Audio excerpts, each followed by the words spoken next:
আসসালামু আলাইকুম। ভিডিওটি খুবই গুরুত্বপূর্ণ, সবাই সর্বোচ্চ শেয়ার করবেন। রাষ্ট্রের নিরাপত্তার স্বার্থে, বাংলাদেশের সার্বভৌমত্বের স্বার্থে প্রত্যেক ব্যক্তি সচেতন থাকবেন, কোনো রকম ফাঁদে পা দিবেন না। কারণ একটা রাষ্ট্রকে অস্থিতিশীল করতে হলে বিদেশি শক্তিরা সেই দেশের নাগরিকদেরকে ব্যবহার করে। আর এর চাক্ষুষ সাম্প্রতিক প্রমাণ হচ্ছে ইরান। আপনারা দেখেছেন কিভাবে পশ্চিমারা তাদের এজেন্ট দিয়ে সেখানে একটা বিক্ষোভ ঘটিয়ে আপনার পুরো রাষ্ট্রের সিস্টেমকে হ্যাং করতে চাইছে। প্রশ্ন হচ্ছে, ভারত কি বাংলাদেশকে আক্রমণ করতে যাচ্ছে, অথবা ভারত কি কোনো বড় ধরনের নাশকতার পরিকল্পনা করছে, অথবা সিস্টেমের মধ্যে কোনো ঝামেলা তৈরি করতে যাচ্ছে? সাম্প্রতিক কিছু পরিস্থিতির কথা আপনাদের তুলে ধরি। গেল কয়েকদিন আগে একটা নিউজ দিয়েছিলাম, বাংলাদেশের বিভিন্ন সীমান্তে সেই দ্বিতীয় বিশ্বযুদ্ধের সময় বন্ধ হয়ে যাওয়া বিমান ঘাঁটিগুলোকে সচল করছে ভারত। হঠাৎ কেন? তারা একটা ব্যাখ্যা দিচ্ছে যে বাংলাদেশ সরকার লালমনিরহাটে একটা বিমান ঘাঁটিকে চালু করছে। এটাকে তারা ফোকাসে নিয়ে তারা বেশ কয়েকটা বিমান ঘাঁটি, 3টা সম্ভবত চালু করছে, এমনকি এগুলো সামরিক বিমান ঘাঁটি। নাম্বার 2, পশ্চিমবঙ্গের হালদা, যেখানে বাংলাদেশের খুব কাছাকাছি সীমান্ত, সেখানে একটা বিশাল নৌঘাঁটি তৈরি করছে পারমাণবিক সাবমেরিন সহ। এমনকি বরাবরই বর্তমানে ভারত সরকার এই ইউনুস সরকার এবং পাকিস্তানের মেলামেশা দেখা তারা মনে করতেছে বাংলাদেশ ভারতের বিরুদ্ধে ষড়যন্ত্র করছে, এমনকি একটা বড় ধরনের নাশকতার পরিকল্পনা করছে। এই যখন পরিস্থিতি, এর মাঝখানে আমাদের টেনশনটা হচ্ছে নিরাপত্তা পরিস্থিতির কথা বিবেচনা করে একটা ঘটনা ঘটতেছে যে বাংলাদেশে যে সকল ভারতীয় কর্মকর্তা আছেন, কূটনীতিক আছেন, তাদের এবং তাদের পরিবারের যারা সদস্য, তাদেরকে আপাতত ভারতে ফিরিয়ে নেওয়ার সিদ্ধান্ত নিয়েছে ভারত। তো দেশে কি এমন পরিস্থিতি হয়ে গেল? এখন তো কোনো মবের ইস্যু নাই, অথবা এ পর্যন্ত বাংলাদেশে অনেক মব হয়েছে, কিন্তু ভারতীয় দূতাবাস অথবা বাংলাদেশে কর্মরত কোনো ভারতীয় নাগরিক বাংলাদেশের জনগণের হেনস্থার শিকার হয়নি। যদি হয়তো এটা 5ই আগস্টের পর, আমার কাছে এটা পজিটিভ মনে হইতো যে হ্যাঁ, হুট করে একটা ঘটনা ঘটতে পারে।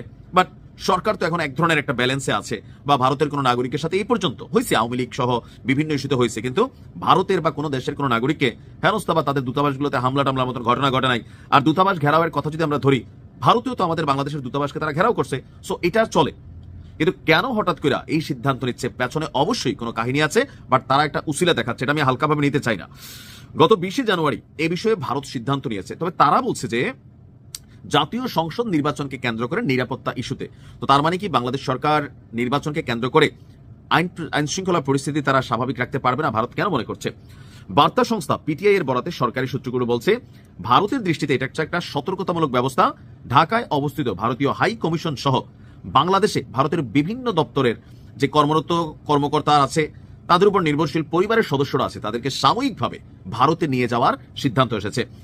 বাংলাদেশ ভারতের কূটনৈতিক মিশন এবং সংশ্লিষ্ট সব দপ্তর খোলা রয়েছে, তাদের কার্যক্রম অব্যাহত থাকবে। এই সিদ্ধান্তে নাকি কূটনৈতিক কার্যক্রম অথবা সেবায় কোনো প্রভাব পড়বে না। আমার কাছে মনে হচ্ছে আমি 50-50 আছি, ঘটনা ঘটতেও পারে, নাও ঘটতে পারে। তবে বাংলাদেশের প্রিপারেশন থাকা উচিত, আমাদের গোয়েন্দা সংস্থাগুলোর প্রিপারেশন থাকা উচিত।